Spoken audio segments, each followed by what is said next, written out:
Picture a man praying. You cannot see his face. You cannot see the room he is in. You only see his lips, moving slowly, carefully, around a name. The name is Isa. You have probably never heard that name before. Most people have not. But here is what makes it remarkable. Isa is Jesus. Not a different person, not a distant echo or a borrowed myth. The same man, born of a virgin, worker of miracles, a figure who will return at the end of time. And the man saying that name right now is Muslim.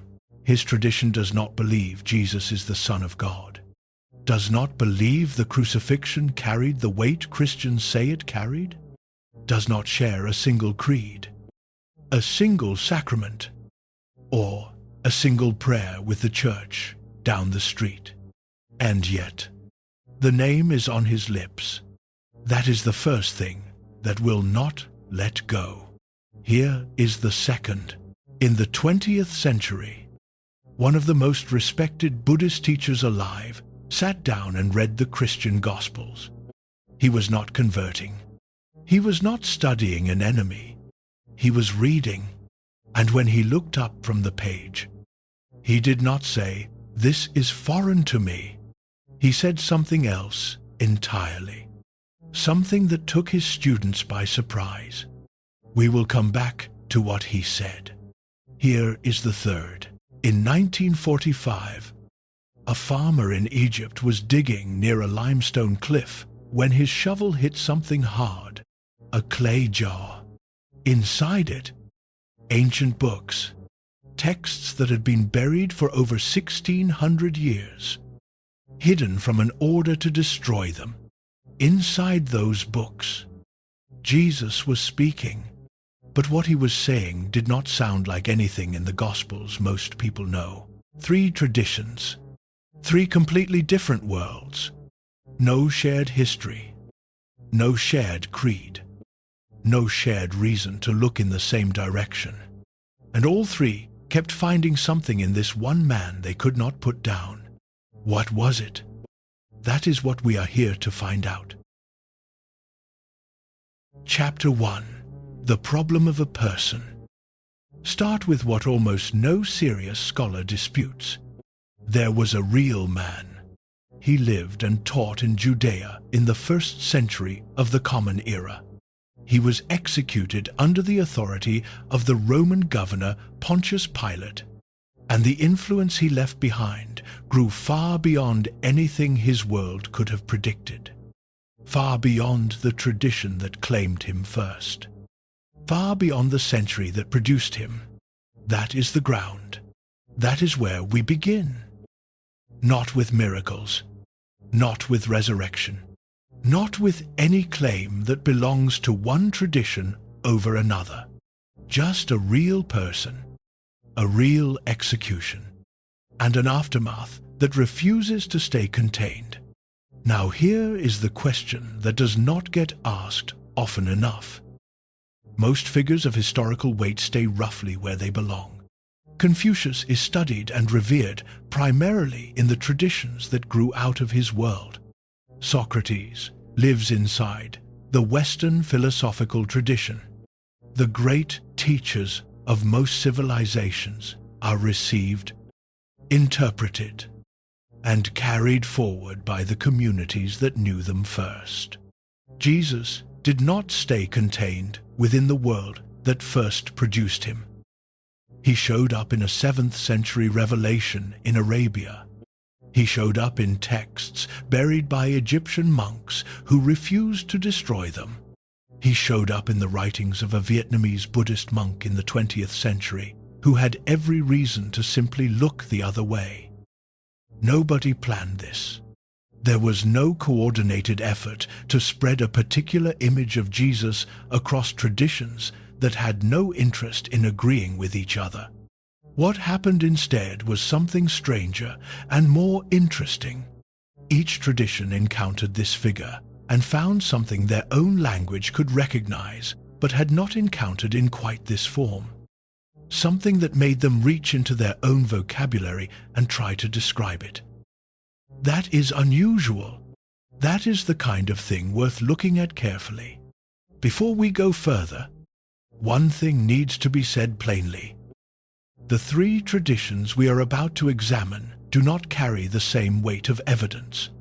Islam speaks about Jesus directly, in a text that can be quoted and verified.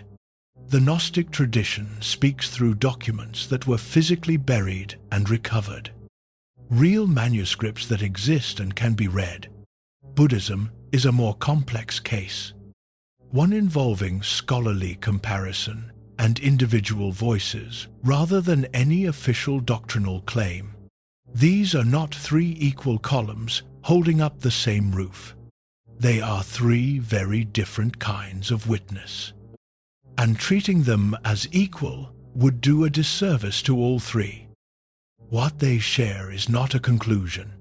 What they share is a question.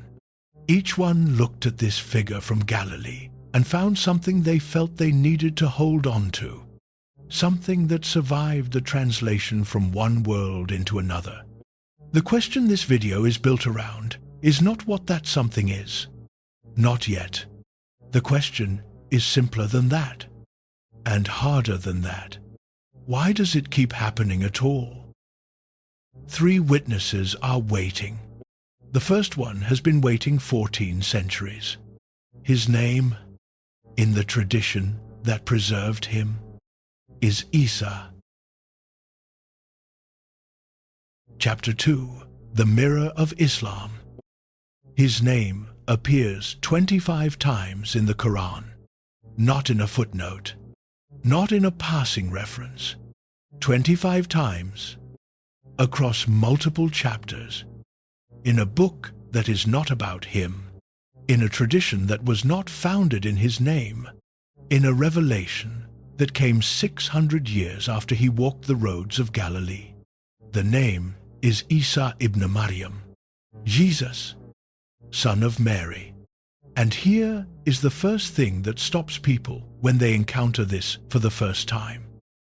Muhammad, the prophet whose name the faith carries, whose life the faith is built around, whose words and actions form the second great pillar of Islamic law, is mentioned in the Quran fewer times than Jesus. Let that sit for a moment. In the sacred text of a tradition that is not Christianity, that explicitly and carefully rejects the central claims of Christianity, the figure of Jesus appears more often than the founder himself. That is not an accident. That is not an oversight. That is a choice baked into the structure of the revelation itself, and understanding why that choice was made, what it means, and what it reveals about what Islam found in Jesus that it could not leave behind, is where this chapter begins. The safest place to begin is the text itself. Surah 19 of the Quran is called Maryam. It is named after the mother of Jesus, and it contains one of the most detailed accounts of the birth of Jesus found in any ancient text. More detailed, in several respects, than the accounts in the Gospels of Matthew and Luke. The Quran describes an angel appearing to Mary, a young woman who has withdrawn from her family to a place in the east. The angel tells her she will bear a son. She asks how this is possible, since no man has touched her. The angel answers that this is easy for God, that the child will be a sign for humanity and a mercy from God. Mary gives birth alone, beneath a palm tree. She is told to shake the tree, and fresh dates will fall. She is told that if anyone asks, she should point to the child and let him speak. And the child speaks from the cradle, announcing his own prophethood. This is the Jesus of the Quran at his entrance. Not a borrowed figure, not a footnote borrowed from a neighboring tradition. A figure whose arrival is described with care, with detail, with a narrative gravity that signals this is someone the text considers important. What follows across the Quran builds a portrait that would surprise most people who have never read it. Jesus, in the Quran, heals the blind. He heals those with leprosy. He raises the dead. He fashions birds from clay and breathes life into them. A miracle not found in the canonical Gospels, but present in certain early Christian apocryphal texts, which suggests the tradition behind it is older than the Quran itself. He is called Al-Masih, the Messiah, a title the Quran uses without fully explaining, as if it were being carried in from a world the reader already knows. He is called Kalima, the Word of God, a phrase so close to the opening of the Gospel of John that scholars have spent decades examining what connection, if any, links the two. He is called a spirit from God, and he is named, in several places, as one of the figures who will appear at the end of time, not Muhammad, Isa, the one who will return. This is not the portrait of a minor character. This is the portrait of a figure the tradition felt it could not simply acknowledge and move past. Now comes the part that separates Islam from every form of Christianity. The Quran is explicit. Jesus was not crucified. Or more precisely, what appeared to happen to the witnesses was not what actually happened. The Quran says, in Surah 4, that they did not kill him and did not crucify him, but it was made to seem so to them. This is the central theological rupture between Islam and Christianity. For Christianity, the crucifixion is not incidental. It is the event around which everything else turns. The death and resurrection of Jesus is, in most Christian theology, the entire point. Islam removes that event. Or rather, Islam reframes it so completely that the event as Christians understand it did not occur. And yet, many Muslim interpreters have read the passage as refusing to let Jesus' story end in humiliation. Not because he was unimportant, but because a prophet of God, a word of God, could not be defeated in that way by the people who sought to destroy him. This is not erasure. This is a form of protection. And as Jeffrey Parender observes in his careful study of Jesus in the Quran, the Islamic portrait of Jesus is in many ways more protective of Jesus than Christianity's own account. Islam elevates him above the kind of death it considers unworthy. It refuses to let him end that way. You can disagree with that reading theologically. Most Christians would. But as a window into what Islam found in Jesus that it could not abandon, it is one of the most significant passages in the entire tradition. What the Quran contains is only the beginning. In the centuries after the Quran was written, a body of tradition grew up around the figure of Isa in Islamic literature. Hadith collections, theological commentaries, Sufi poetry and prose, stories circulated among scholars and mystics. Tarif Khalidi, a scholar of Islamic history at Cambridge, spent years collecting and translating this material. What he assembled and published in 2001 under the title The Muslim Jesus contains over 300 sayings and stories attributed to Jesus in Islamic sources. Some of these sayings have parallels in the Christian Gospels. Some do not. Some appear to draw on the same early oral traditions that fed into the canonical Gospels. Some seem to have emerged entirely within the Islamic world, shaped by the theological and spiritual concerns of Muslim thinkers. What is remarkable about this body of material is what it reveals about what Islamic tradition wanted from Jesus. Not his divinity, not his atonement, something else. Something that the tradition kept reaching for across 300 separate attempts to capture it. In the Sufi literature in particular, Jesus becomes the supreme example of zuhd, a word that translates roughly as detachment, or non-attachment, or the refusal to let the world own you.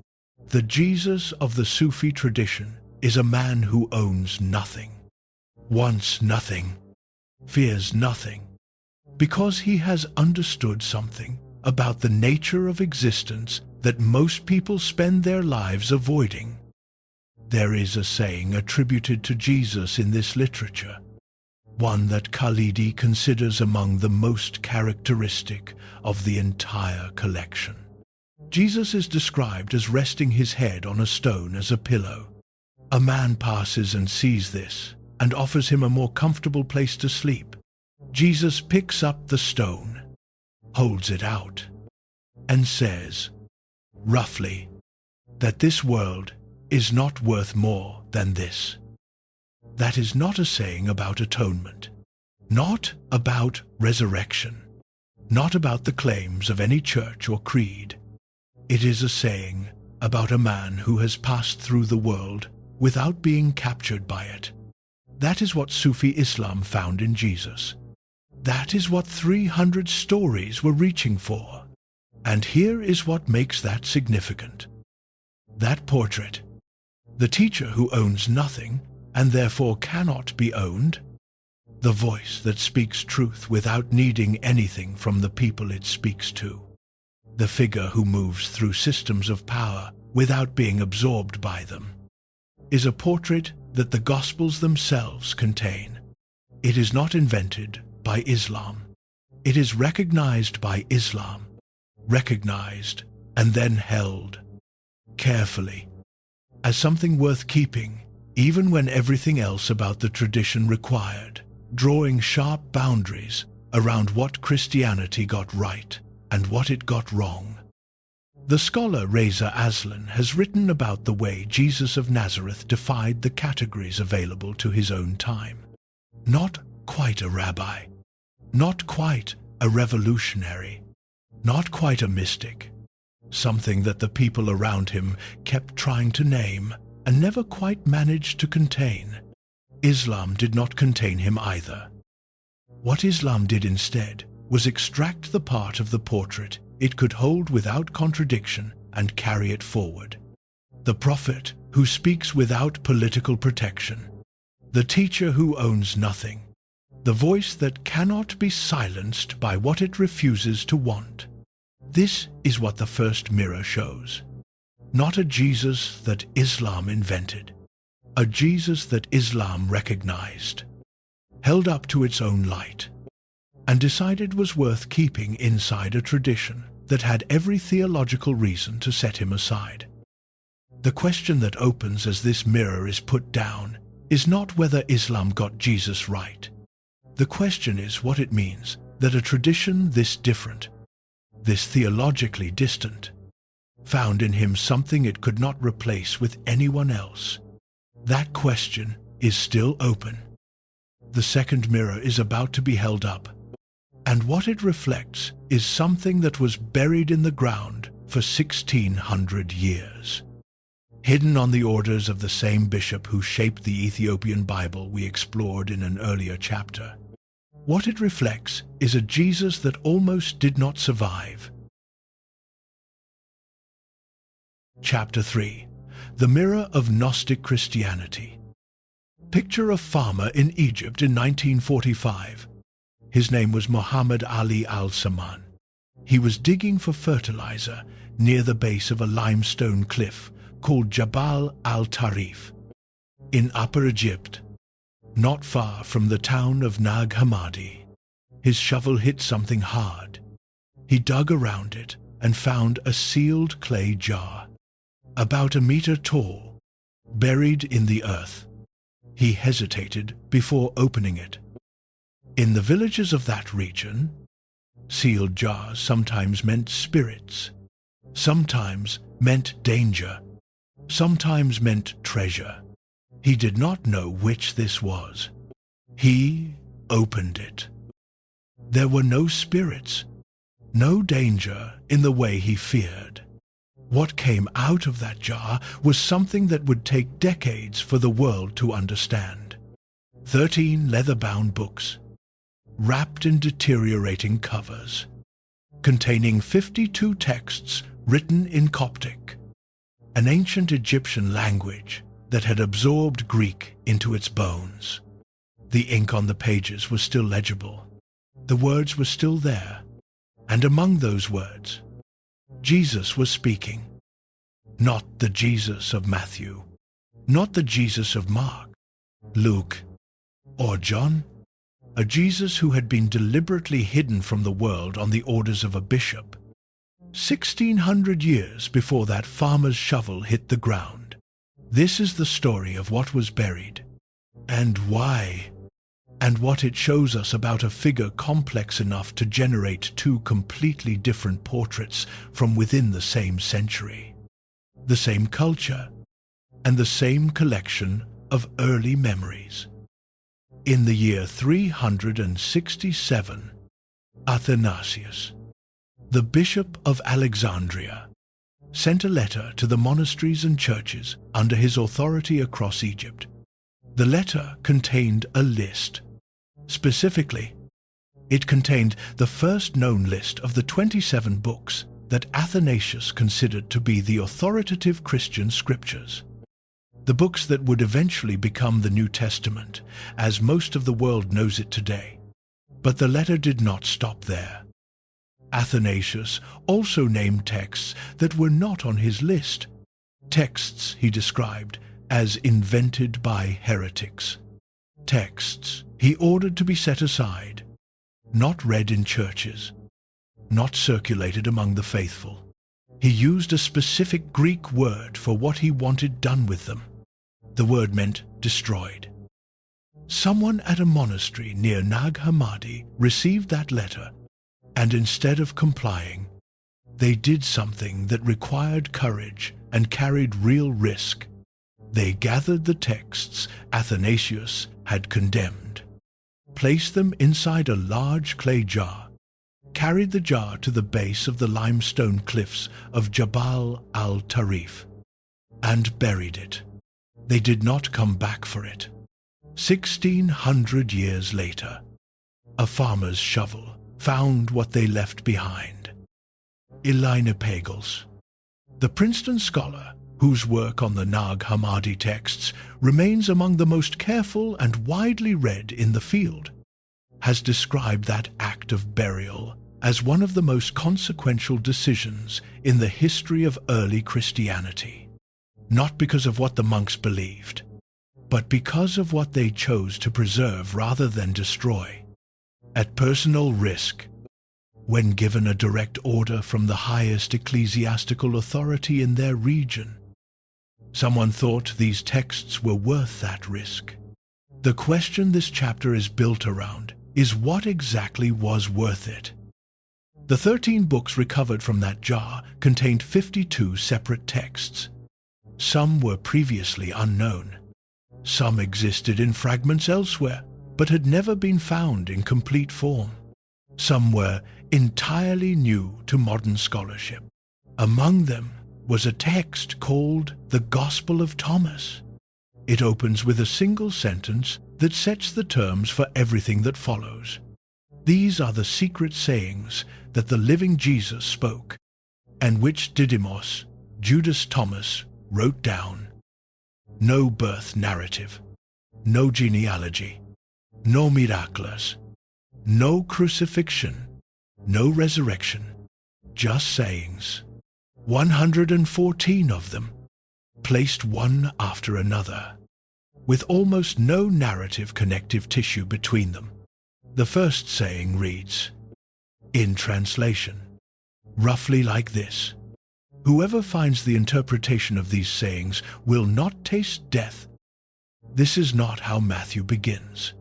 This is not how any of the 4 canonical Gospels begins.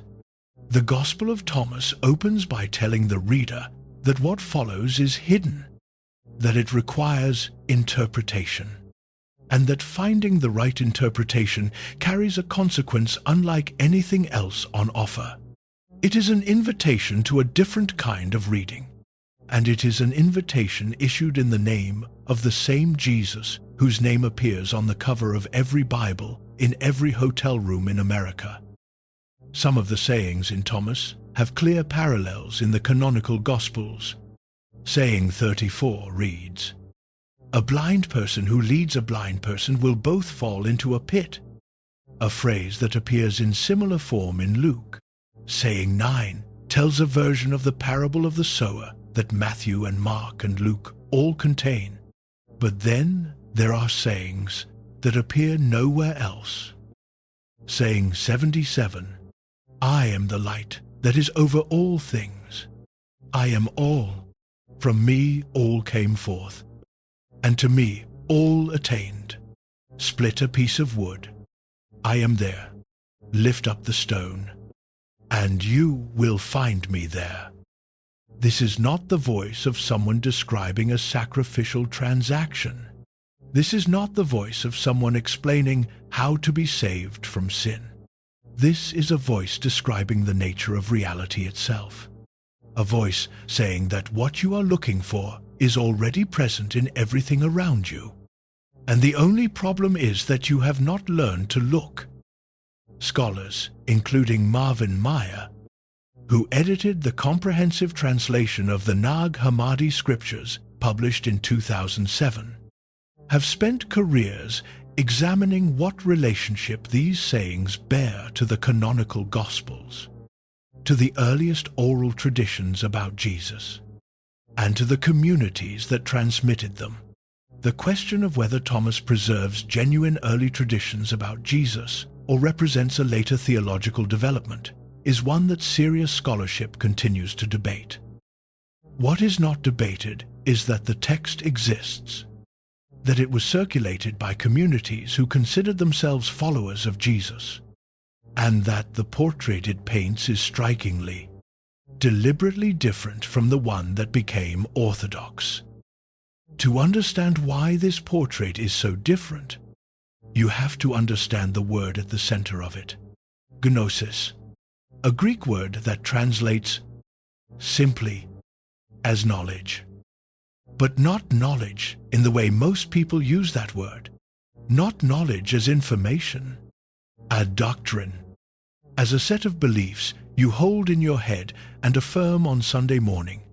Gnosis, in the tradition represented by these texts, means something closer to direct recognition, a first-hand encounter with something true about the nature of your own existence that cannot be handed to you by an institution, cannot be conferred on you by a sacrament, cannot be achieved by accepting a creed someone else has written. It has to be found by you, inside you, through a process that the texts describe as waking up. One reason Thomas can function without a passion narrative is that its center of gravity lies elsewhere. In the Gnostic framework, what Jesus came to do was not die in your place. What he came to do was wake you up, to point at something in you that you had forgotten was there, to say, in 114 different ways, that the light you are looking for is not somewhere else. It is here. You are simply not seeing it yet. The technical term scholars use for this worldview is Gnostic Christianity, but the experience it is pointing at is something human beings have reached for in many languages, in many centuries, under many names. The tradition simply believed Jesus was its supreme teacher, the one who had seen most clearly, and who, therefore, could point most precisely at what everyone else was missing. This creates a Jesus who is recognizable in outline, but unrecognizable in function. The name is the same. The Galilean setting is the same. The disciples are the same. Even some of the sayings are the same. But what this Jesus is doing is fundamentally different from what the Jesus of the canonical Gospels is doing. He is not building toward a sacrifice. He is building toward a recognition. And that recognition, according to the Gospel of Thomas, is the only thing that actually matters. Elaine Pagels has observed that the conflict between Orthodox Christianity and Gnostic Christianity was not simply a theological argument. It was, among other things, an argument about authority. If salvation requires a personal, direct, interior recognition, then no institution stands between you and what you need. No bishop, no sacrament, no creed, no church hierarchy. The path runs directly from the individual to the experience itself, with no required intermediary. This is a view that is difficult to organize a church around. Pagel Zargas, carefully and with extensive documentation across 2 books, that one of the pressures driving the consolidation of Christian orthodoxy in the 2nd and 3rd centuries was precisely this question of authority. Who gets to say what salvation is? Who gets to say whether you have it? The Gnostic answer, broadly, was that no one gets to say that except you and the direct experience itself. This is not a fringe interpretation. It is a serious scholarly argument made by a Princeton professor using primary sources. It is also a contested one. Other scholars read the same history differently. The script notes this not to take a side, but because the honest picture requires acknowledging that the burial of these texts at Nag Hammadi sits inside a larger historical argument that serious people are still having. What is not contested is the burial itself. Someone hid these texts. They did so after receiving an order to destroy them. And the Jesus those texts contain, the one who tells you that what you are looking for is in you rather than above you, survived because of that decision. The first mirror, Islam, reflected a Jesus who moves through the world without being captured by it, the prophet who owns nothing, the voice that speaks without needing anything from the people it speaks to. The second mirror reflects something different. It reflects a Jesus who points inward, not upward, not outward, but inward. A teacher whose central claim, across 114 sayings, and the theological system built around them, is that the distance between you and what you are looking for is not measured in obedience or sacrifice or correct belief. It is measured in attention. These are not the same portrait. The Jesus of the Quran and the Jesus of the Gospel of Thomas are not saying the same thing. They are not interchangeable figures dressed in different clothes. The Muslim Jesus is a prophet of God, wholly submitted to the divine will, a model of what a human being can be when it surrenders everything. The Gnostic Jesus is a teacher of recognition, pointing at something inside the human being itself. 2 very different claims, 2 very different functions, 2 very different traditions, with 2 very different reasons to hold on to the figure they held on to, and yet both found something in him they could not replace. The third mirror is about to be held up. It comes from the most unexpected direction of the 3, a tradition that has its own teacher, its own path, its own complete account of suffering and liberation, a tradition that had no theological reason whatsoever to look at Jesus, and looked anyway. Chapter 4. The Mirror of Buddhism. In 1995, A Vietnamese Buddhist monk sat down and wrote a book about Jesus Christ. His name was Thich Nhat Hanh. He had been exiled from his home country for decades. He had founded a monastic community in France. He had been nominated for the Nobel Peace Prize by Martin Luther King Jr.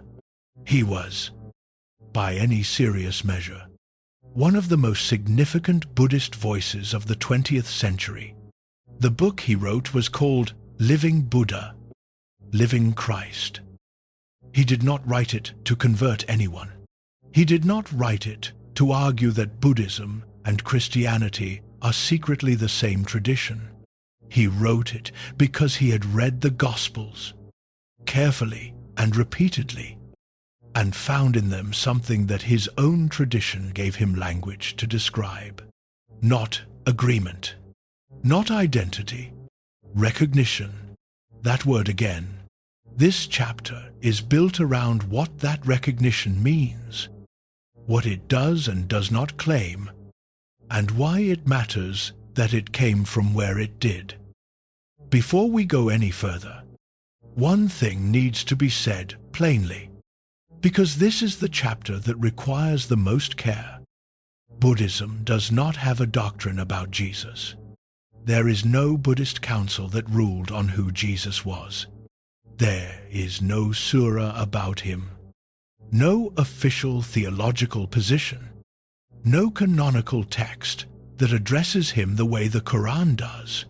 What exists instead is a history of individual voices, scholars and teachers who read across traditions and noticed things, and a body of comparative scholarship that has examined the parallels between Jesus and the Buddha with increasing rigor over the past century.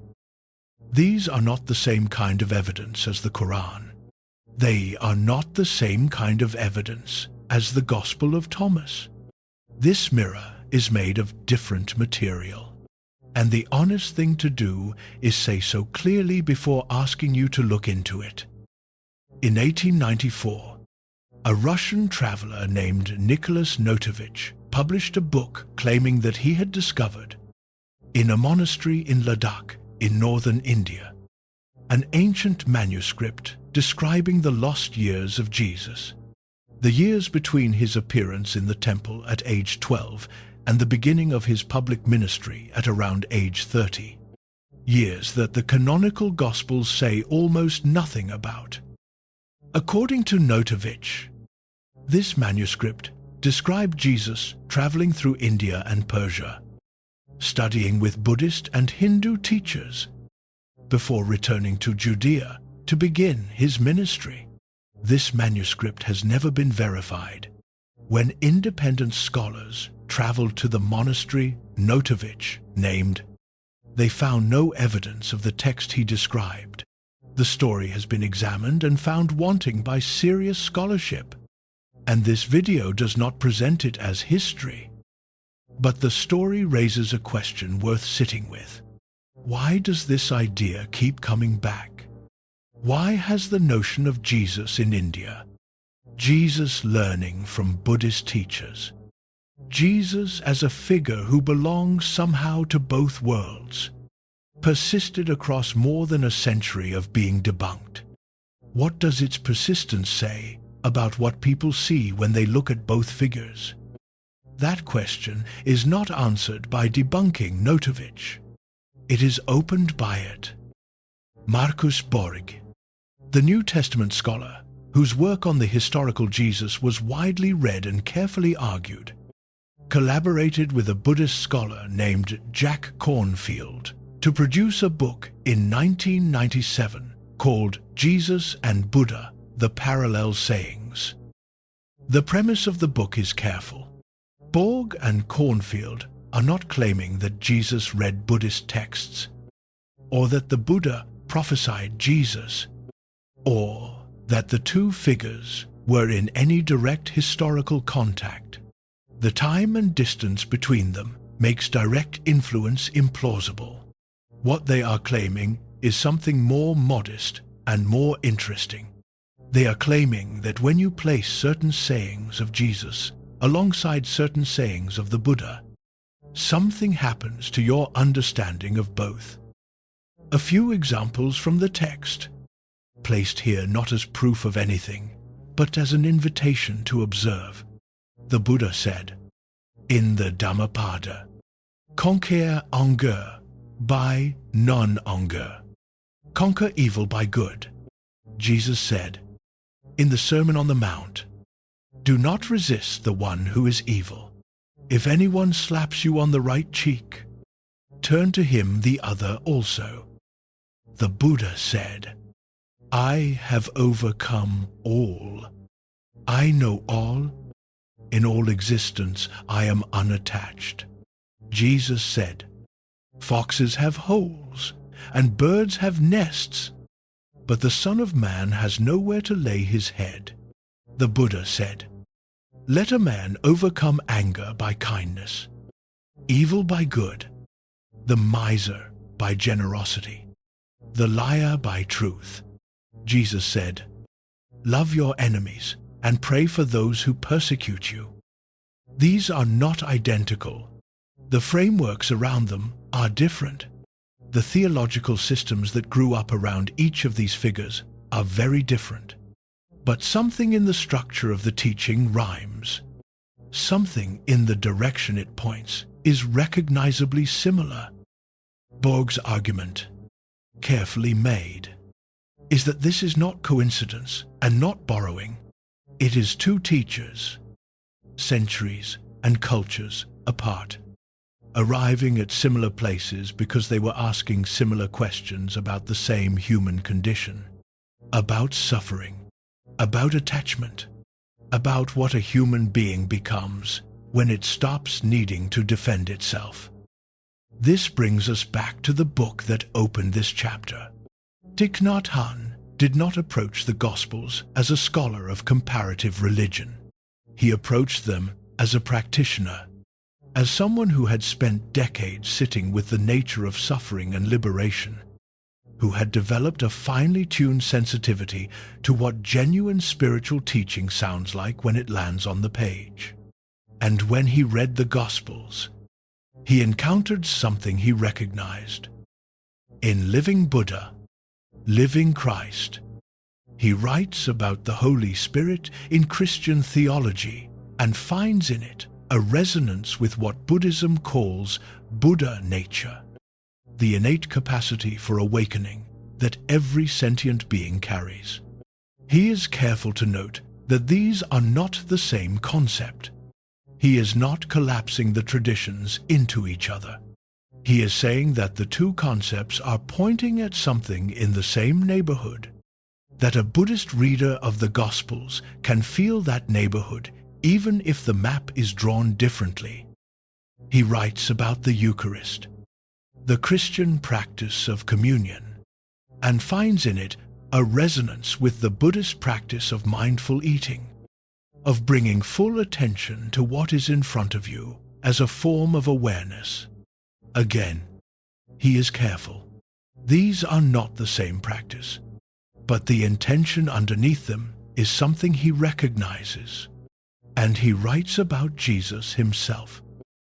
He describes reading the passages where Jesus expresses a unity with God. I and the Father are one, and recognizing in that expression something close to what Buddhism calls interbeing, the understanding that no thing exists independently of everything else. He does not say Jesus was a Buddhist. He does not say Christianity and Buddhism are the same. He says, precisely and carefully, that when he reads those words, he recognizes something. That word, recognize, is doing a great deal of work in this chapter, and it is doing that work honestly. Recognition is not agreement. Recognition is not identity. Recognition is what happens when a mind shaped by one tradition encounters something in another tradition that its own language can describe.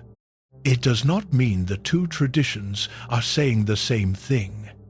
It means they are within earshot of each other on at least some questions. That is a more modest claim than agreement, and it is a more honest one. There is one more place where Buddhist scholarship has paused over the figure of Jesus, and it is worth examining carefully. In Mahayana Buddhism, one of the two great branches of the tradition, the central figure of aspiration is not simply the person who achieves enlightenment for themselves. It is the bodhisattva, the being who has arrived at the threshold of liberation and turns back, who chooses to remain in the cycle of suffering, voluntarily, until all sentient beings can be liberated together. This is a figure who renounces the exit, who could leave but does not, whose entire path is defined by staying. When certain Buddhist scholars and teachers have read the Gospel accounts of Jesus in Gethsemane, the night before his execution, asking if the cup can pass and then submitting, or read the resurrection accounts of a figure who has passed through death and returns, some of them have noted that the structure of that story rhymes with the bodhisattva logic in ways that are hard to ignore. This is not a claim that Jesus was a bodhisattva. What Buddhist readers recognized is not a doctrine. It is a structure, a pattern in a story that their tradition has its own words for. Words that were not borrowed from Christianity and did not need to be. Thich Nhat Hanh himself made this observation gently in his writings, noting that the willingness to stay, to return, to be present for others even at the cost of everything, is something both traditions have tried to describe, not because they agreed on the theology, but because they were both trying to describe something real about what it looks like when a human life is given over completely to the liberation of others. That is the recognition this mirror reflects. Not Buddhism claiming Jesus. Not Jesus fitting neatly into a Buddhist category. A reader shaped by one very old and very complete tradition, encountering a figure from another very old and very complete tradition, and finding that their own language could touch the edge of what that figure was reaching for. The third mirror is the least direct of the three. It does not come from a canonical text that names Jesus and makes claims about him. It comes from individual voices, from scholarly comparison, from the careful observations of practitioners who read across the line between traditions and noted what they found there. But what it shows is no less significant for being indirect. What it shows is this: a tradition that had everything it needed. A founder, a path, a complete account of suffering and liberation, a community stretching across centuries and continents, looked at a figure from a completely different world and found something it recognized, not something it agreed with, not something it needed to absorb, something it recognized. And recognition, when it comes from a place that has no reason to grant it, is worth paying attention to. 3 mirrors have now been held up. Each one reflects something different. Each one is made of different material, carries different weight, and was held by hands with different reasons for holding it. The next chapter is about what happens when you put all 3 down and look at what they have shown, together, in the same light. Chapter 5. What the 3 mirrors show. Put the 3 mirrors down for a moment, not to forget what they reflected, but to look at all 3 reflections at the same time, in the same light, without the urgency of any single tradition telling you what you are supposed to see. Here is what is in front of you. A tradition that received its revelation 600 years after Jesus walked the roads of Galilee, that explicitly rejects the central theological claims of Christianity. that has every doctrinal reason to set Jesus aside as a respected but peripheral figure, and instead built a portrait of him detailed enough to fill an entire chapter of its sacred text and 300 years of subsequent literature. A tradition that grew up alongside Orthodox Christianity was condemned by it, was ordered destroyed by it, and chose to bury its texts in the ground rather than comply, preserving a portrait of Jesus so different from the canonical one that when it was recovered in 1945, it took decades for the scholarly world to know what to do with it. And a tradition that predates Christianity by 5 centuries, that has its own founder, its own path, its own complete and self-sufficient account of suffering and liberation, whose most significant 20th century voice sat down with the Christian Gospels and found something his own tradition gave him precise language to describe. 3 very different kinds of witness. 3 very different reasons to look. 3 very different things found. And the same person at the center of all 3. This is not a coincidence that explains itself. The mirror of Islam preserved something specific. Not the theological claims of Christianity. Not the crucifixion as a redemptive event. Not the doctrine of the Trinity or the nature of Jesus as divine.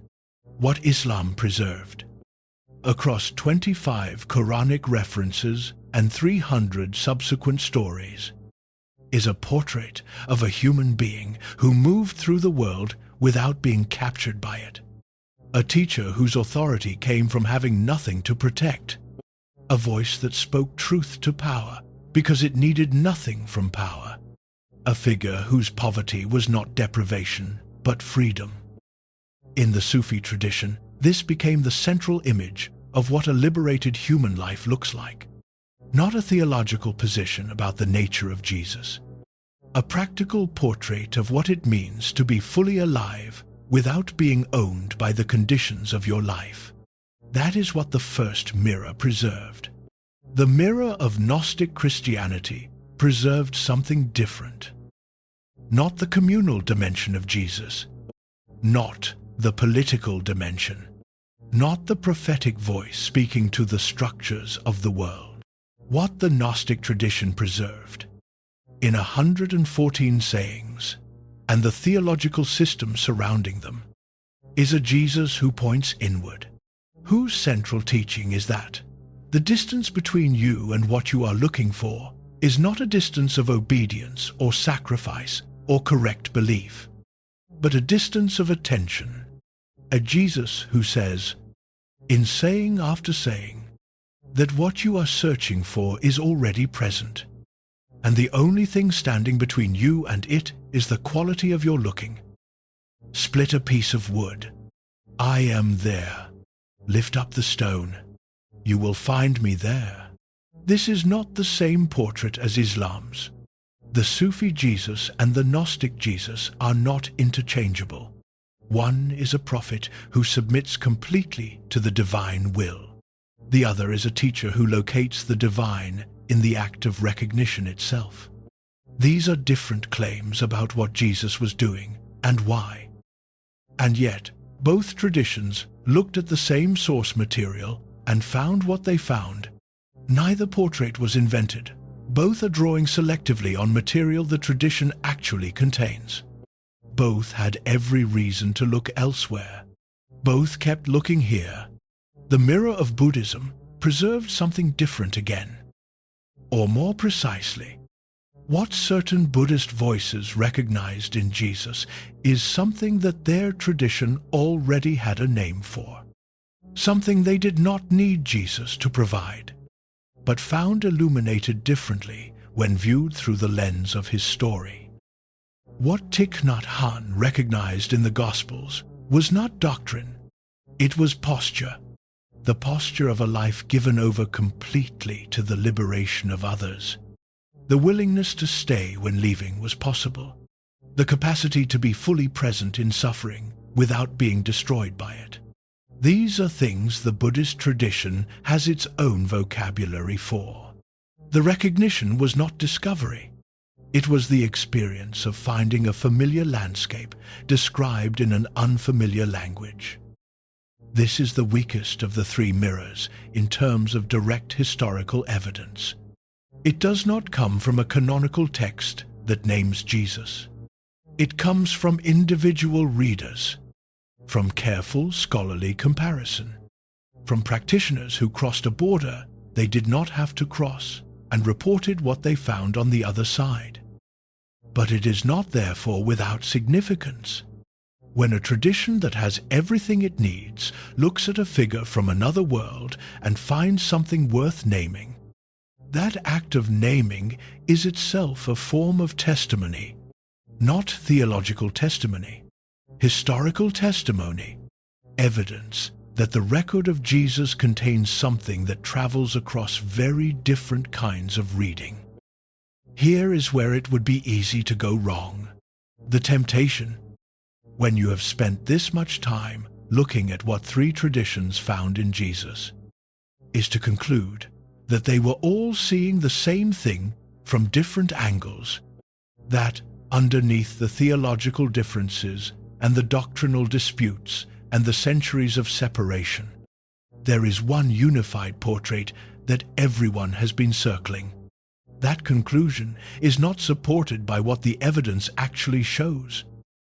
Islam and Gnostic Christianity disagree about the crucifixion in ways that cannot be harmonized. Islam says it did not happen as described.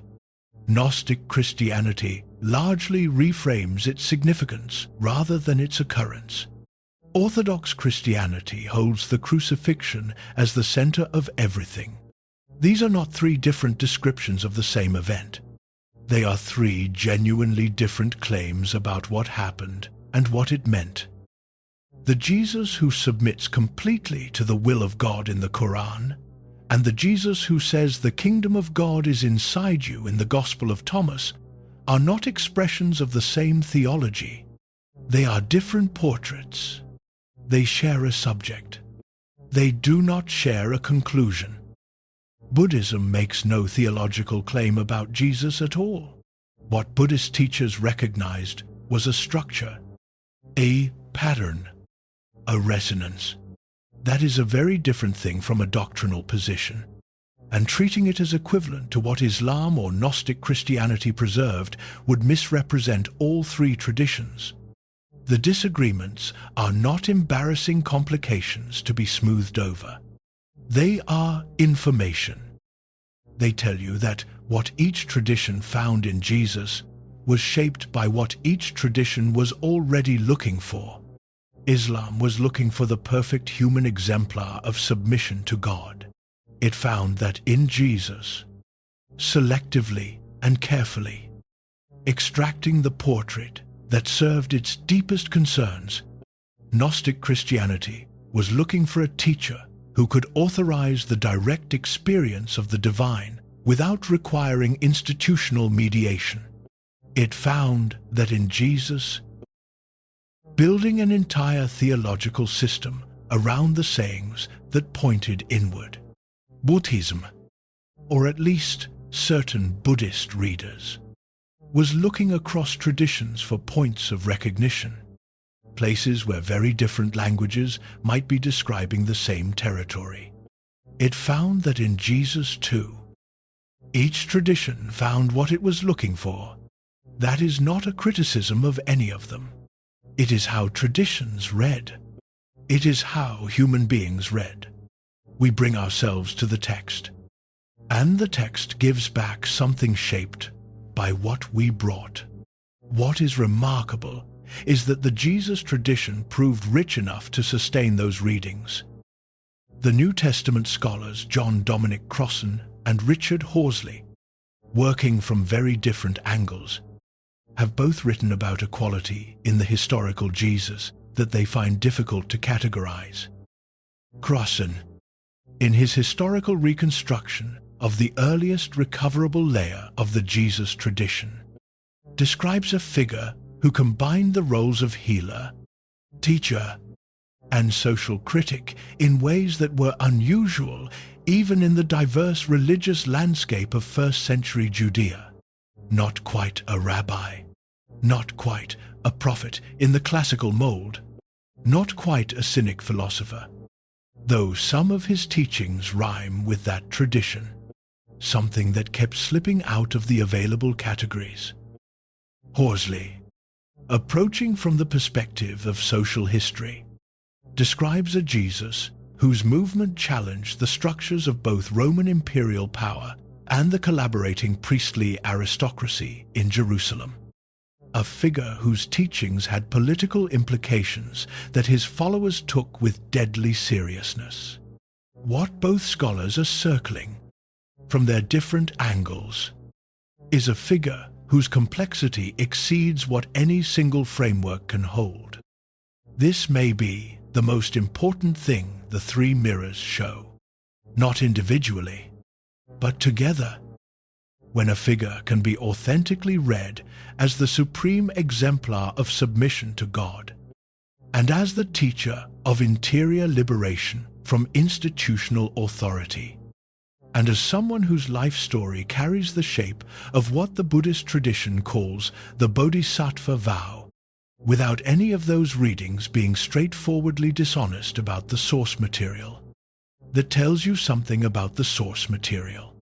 It tells you the tradition surrounding this life was rich enough that 14 centuries of very different readers could each find something genuinely there. This is not a theological claim. It is an observation about textual complexity, about what it means for a record to be rich enough to sustain multiple serious engagements across 14 centuries without being exhausted by any of them. There is a mirror missing from this chapter, the largest one, the one that most people reading this already carry. Orthodox Christianity's portrait of Jesus, the one that developed through the councils of the 4th and 5th centuries, that was carried by Rome and Constantinople, and eventually by the Protestant traditions that grew from the Reformation, is not examined in this video. Not because it is less important, not because it is less interesting, but because it is the mirror most people in this audience already know the shape of, whether or not they personally hold it up. The point of this video was never to add one more account of what Christianity says about Jesus. The point was to show what happens when you look at him through eyes that had no obvious reason to look, and see what those eyes found. What you do with 3 mirrors and no 4th is your own work. You can hold them up against the portrait you already carry and see where they confirm it. You can hold them up and see where they complicate it.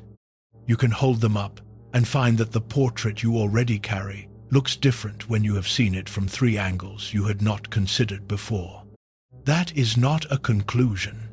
That is an invitation. There is a question underneath all 3 mirrors that none of them fully answers. Why this person? Not in the theological sense. Not asking which tradition got the metaphysics right. Asking a narrower, and in some ways stranger question.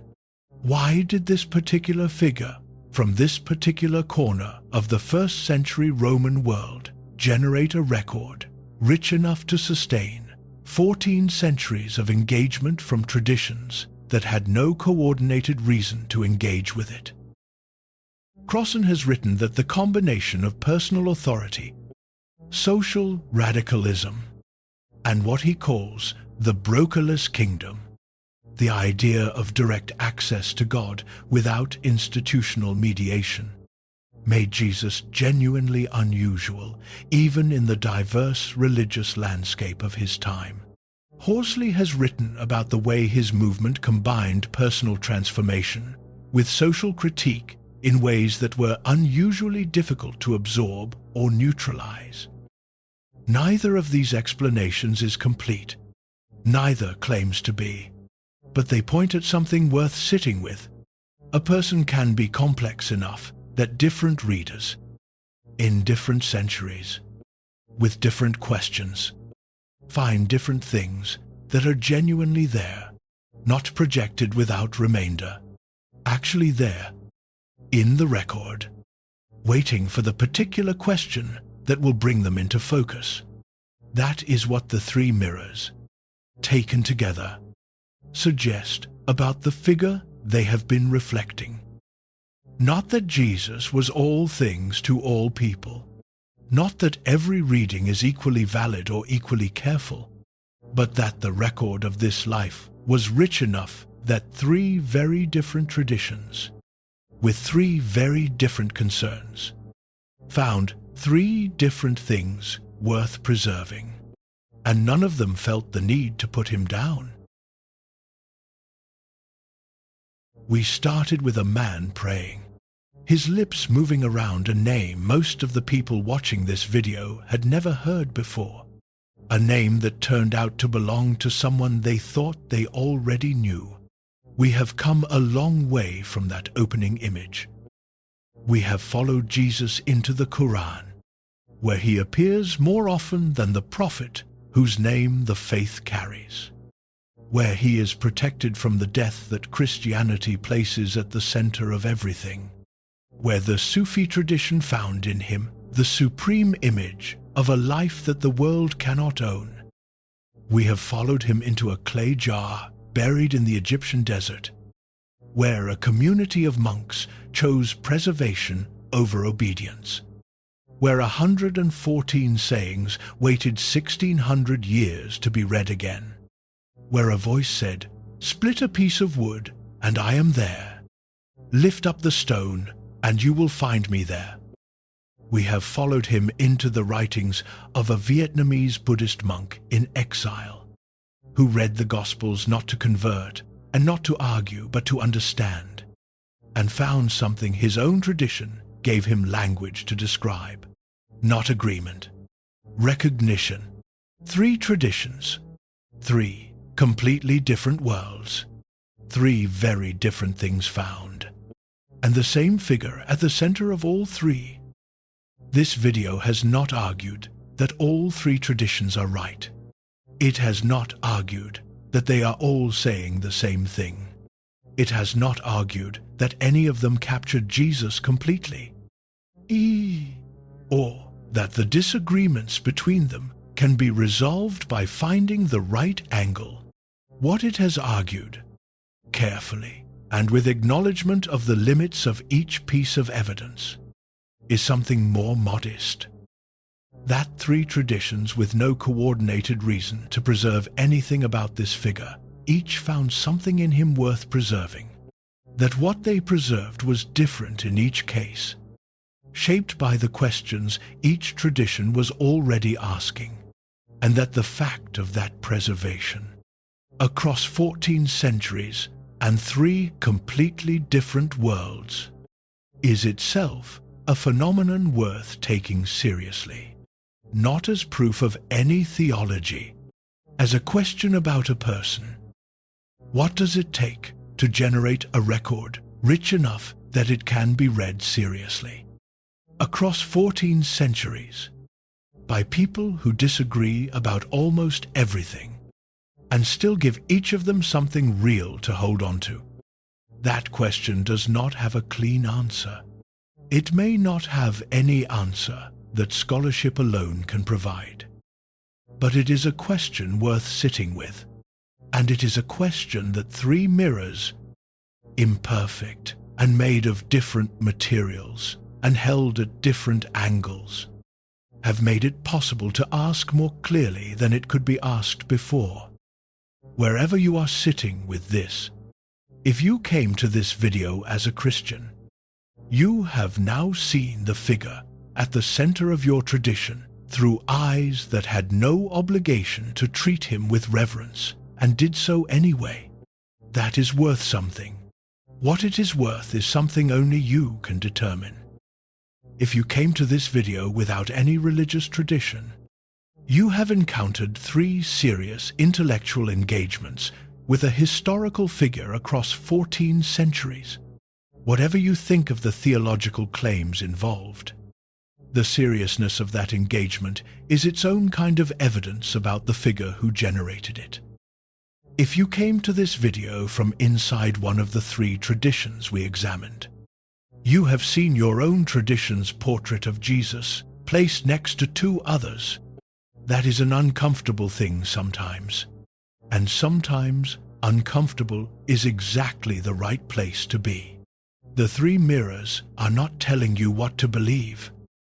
They are showing you that the question of who this person was has not been settled by 14 centuries of serious effort, that it remains open, that it may be constitutively open. The kind of question that reveals more of itself the more carefully it is asked. Rather than converging on a final answer, the more evidence you accumulate. That is not a failure of the question. That is a feature of it.